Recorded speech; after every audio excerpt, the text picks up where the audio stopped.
Hello everyone, and welcome back to Senior Health Secrets. I'm Dr. John, and for over 30 years, it's been my privilege to help seniors across the United States improve their well-being, sharing simple, trustworthy, and science-backed advice right here on this channel.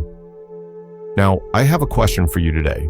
What if I told you that for many of us, turning 80 isn't a guarantee, and doctors are seeing common patterns that might surprise you? Or perhaps did you know that despite all the incredible advancements in modern medicine, a significant number of people don't quite make it to their 80th birthday, and it's often due to factors that are entirely preventable. It's a tough truth to face, but it's one we need to talk about openly.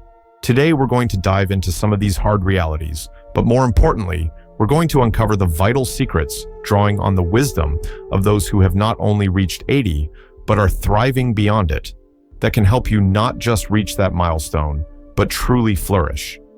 Well, talk about common pitfalls, and most importantly, how to avoid them. If you find this conversation helpful, if it sparks a thought, or gives you a new idea for your own health journey, feel free to subscribe and join our growing community of seniors committed to living their absolute best lives. Let's get started. All right, let's talk about something many of us don't even realize is happening inside our bodies. Yet, it's one of the biggest silent threats to our longevity and quality of life: chronic inflammation. Now, when I say inflammation, most people think of a sprained ankle, a cut, or a sore throat, something that's hot red and swollen, a clear sign your body is fighting off an infection or healing an injury. That's acute inflammation, and it's a good thing. It's your body's natural defense system working exactly as it should. But imagine a different kind of inflammation, not a roaring fire that demands your immediate attention, but a slow, smoldering ember deep inside your body, quietly burning day after day, year after year. This is chronic inflammation, and it's a hidden enemy. Unlike acute inflammation, you often don't feel it directly. There's no obvious pain or swelling to alert you. Instead, this low-grade persistent state of inflammation slowly, stealthily damages your cells, tissues, and organs over time. Think of it like rust forming on an old car. You might not notice it at first, but left unchecked, it will eventually break down vital parts. This continuous internal battle contributes significantly to nearly every major age-related disease we face. We're talking about heart disease, where inflammation damages blood vessels, leading to plaque buildup.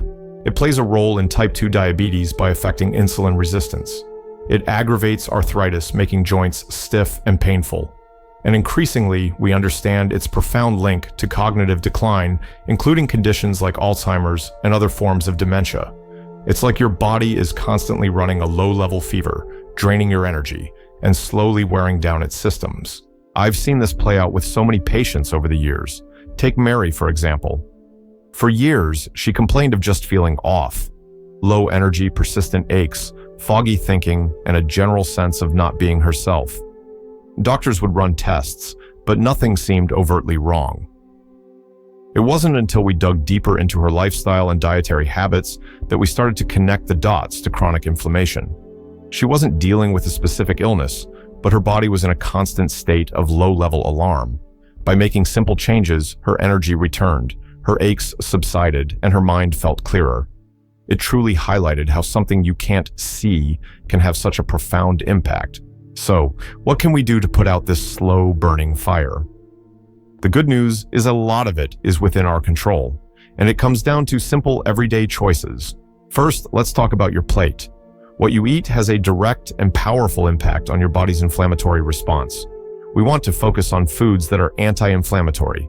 Think vibrant, colorful fruits and vegetables, berries, leafy greens, like spinach and kale, broccoli, bell peppers. These are packed with antioxidants that combat inflammation.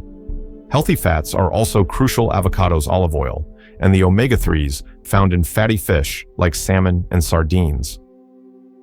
Lean proteins like chicken, turkey, and plant-based options like beans and lentils are also excellent choices. On the flip side, we want to significantly reduce or eliminate foods that promote inflammation: highly processed foods, sugary drinks, refined carbohydrates like white bread and pastries, and unhealthy trans fats found in many fried and fast foods. Just making a few simple swaps each day can make a world of difference. Instead of that sugary donut, grab a handful of berries. Swap out that fried chicken for baked salmon. Small steps, big impact. Second, movement. You don't need to become a marathon runner or spend hours at the gym. Regular, moderate exercise is incredibly effective at reducing inflammation. Even just a brisk 30-minute walk most days of the week can significantly lower inflammatory markers in your body. Gentle yoga, tai chi, swimming, or even dancing to your favorite music at home are wonderful ways to keep your body moving, improve circulation, and calm that internal fire. The key is consistency, not intensity. Find something you enjoy and just keep moving.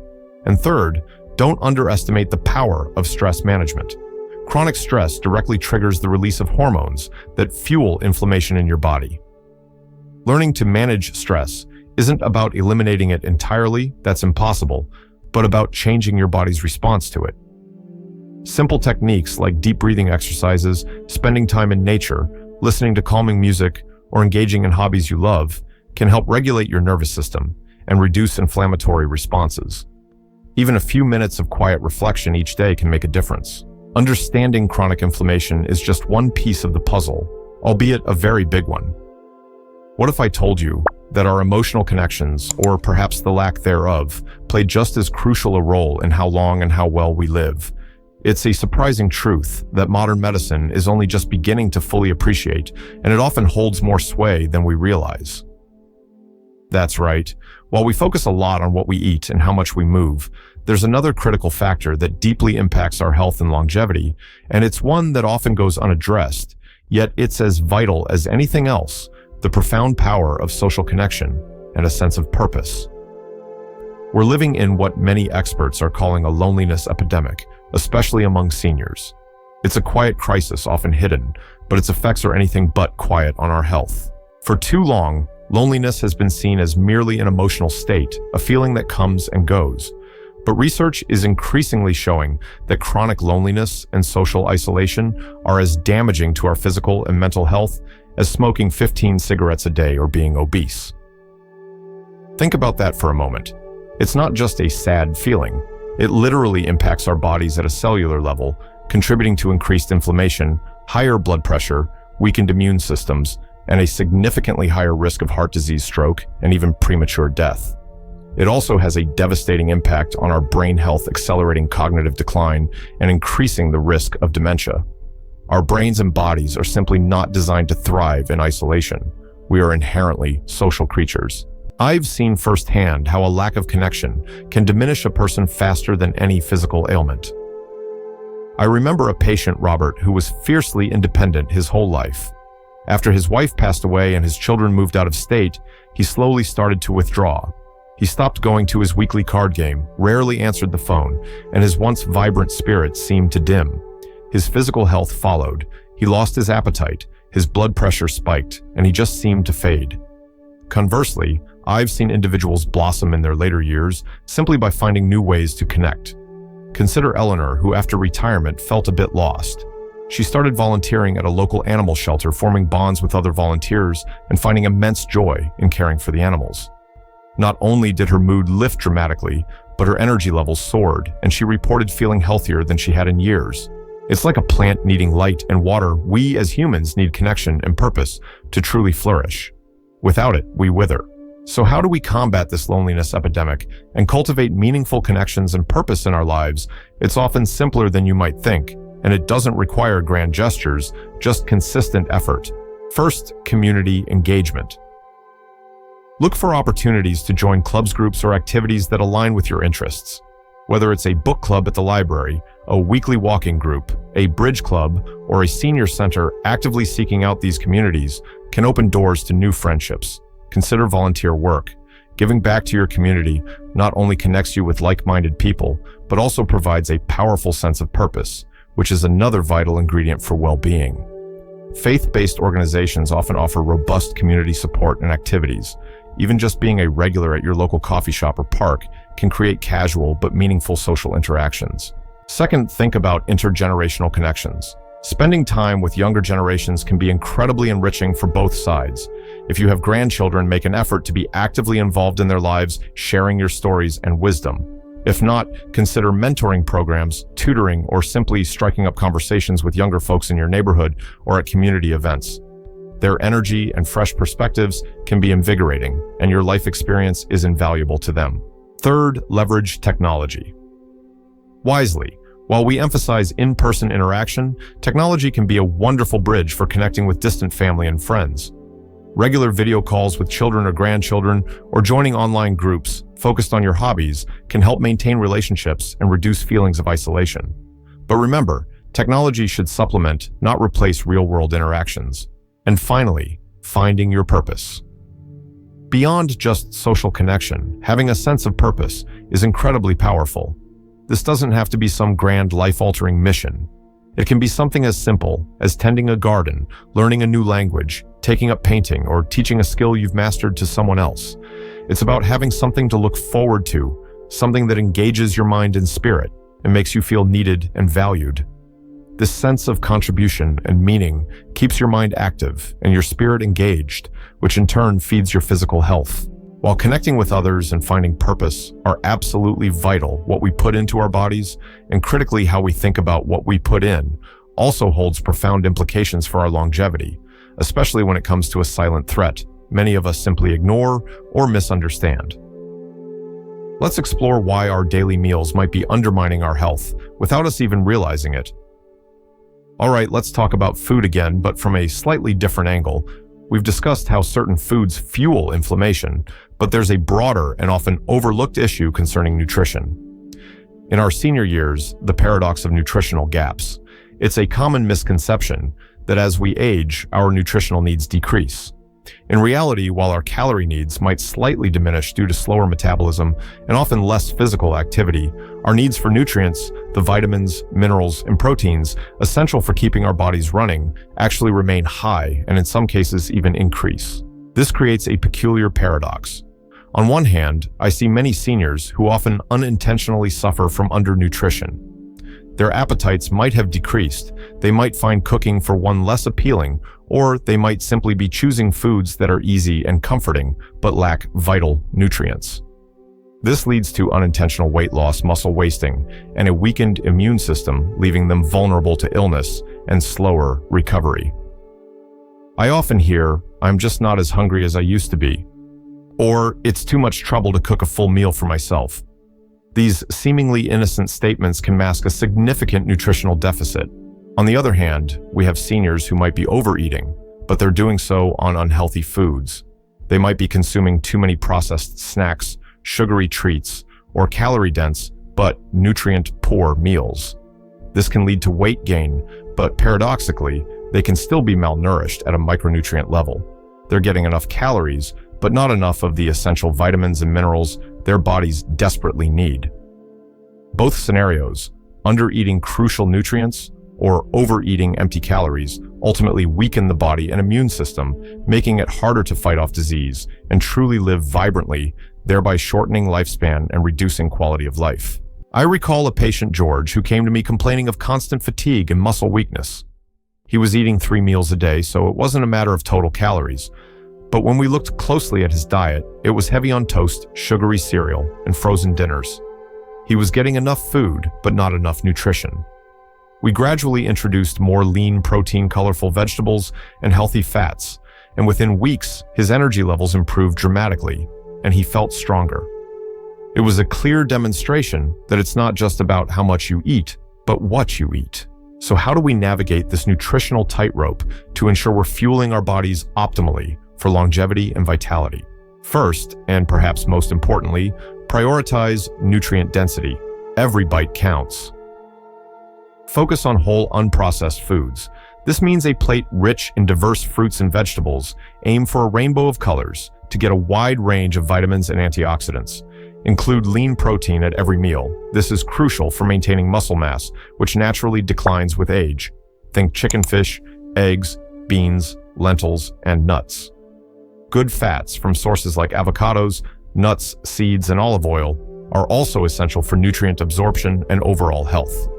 Simple swaps like choosing whole grains over refined ones or opting for a piece of fruit instead of a cookie can make a huge difference. Second, for those struggling with appetite, consider small, frequent meals. Instead of trying to force down 3 large meals, which can feel overwhelming, try eating smaller, nutrient-rich meals or snacks every few hours. A handful of almonds, a Greek yogurt with berries, a small smoothie packed with spinach and fruit, or a hard-boiled egg can provide valuable nutrients without feeling too heavy. This also helps keep your metabolism steady and energy levels consistent. Third, hydration is key. This is incredibly simple, yet so often overlooked. As we age, our sensation of thirst can diminish, making us more susceptible to dehydration. Dehydration can lead to fatigue, confusion, dizziness, and even falls. Make a conscious effort to drink water throughout the day, even if you don't feel thirsty. Keep a water bottle handy. Herbal teas, diluted fruit juices, and even water-rich foods like cucumber and watermelon can contribute to your daily fluid intake. Finally, consider supplementation, but with caution. While the best source of nutrients is always whole foods, there are common deficiencies in older adults that might warrant supplementation. Vitamin D for bone health and immunity is often deficient, especially if you get limited sun exposure. Vitamin B12, important for nerve function and energy, can be harder to absorb as we age, and calcium, of course, is vital for bone density. However, it is absolutely critical to talk to your doctor or registered dietitian before starting any supplements. They can assess your individual needs, check for potential interactions with medications, and recommend appropriate dosages. Food first, always, but supplements can be a useful bridge for specific gaps. But our bodies are more than just what we eat and who we connect with. Our minds and how we keep them sharp and engaged are arguably the most critical components of a long and truly fulfilling life. What if neglecting our brain health is the biggest oversight of all when it comes to longevity? Let's talk about how we can protect and even enhance our cognitive abilities as we age. All right, let's turn our attention to perhaps the most precious asset we have as we age, our minds. The fear of cognitive decline, of losing our memories, our sharp thinking, or our independence is a very real concern for many seniors, and rightly so. Conditions like dementia and Alzheimer's are frightening. However, it's crucial to understand that while some cognitive decline is a natural part of aging, a significant amount is actually within our control. We can actively work to protect, preserve, and even enhance our brain health, building what we call cognitive reserve. Think of a cognitive reserve like a protective buffer for your brain. The more complex and robust your brain's networks are, the better it can withstand any damage or age-related changes, much like a well-built house can weather a storm better than a flimsy one. It's not about being a genius. It's about continually challenging and stimulating your brain in various ways throughout your life. I've been fortunate to witness incredible examples of mental sharpness well into the very late stages of life. I remember Mrs. Henderson, who was still teaching bridge at 98. She would joke that her secret was never letting the dust settle on her brain. On the other hand, I've seen individuals who after retirement stopped engaging their minds, and sadly, their cognitive abilities seemed to decline much more rapidly. The brain, much like a muscle, truly follows the use it or lose it principle. If you don't challenge it, it can lose its strength and flexibility. So, how do we actively build and maintain this crucial cognitive reserve? The good news is many of the strategies are enjoyable and can easily be woven into your daily life. First, embrace lifelong learning. This is paramount. Learning new things creates new neural pathways in your brain, strengthening its overall capacity. It doesn't have to be formal education. Consider learning a new skill like playing a musical instrument. Even simple chords on a ukulele can stimulate your brain in new ways. Try learning a few phrases in a new language, picking up a new craft like knitting or woodworking, or diving into a subject you've always been curious about through books or online courses. Even engaging with puzzles, crossword puzzles, Sudoku, or strategic board games can be incredibly beneficial. The key is to challenge your brain, move beyond your comfort zone, and introduce novelty. Second, let's revisit physical activity. You might think this is just for your body, but it's profoundly beneficial for your brain too. Regular exercise increases blood flow to the brain, delivering vital oxygen and nutrients. It also promotes the growth of new brain cells and connections, effectively acting like fertilizer for your brain. Remember, it doesn't have to be strenuous. A brisk walk, dancing, swimming, or even gardening can significantly boost your brain health. Movement truly makes a difference. Third, prioritize quality sleep.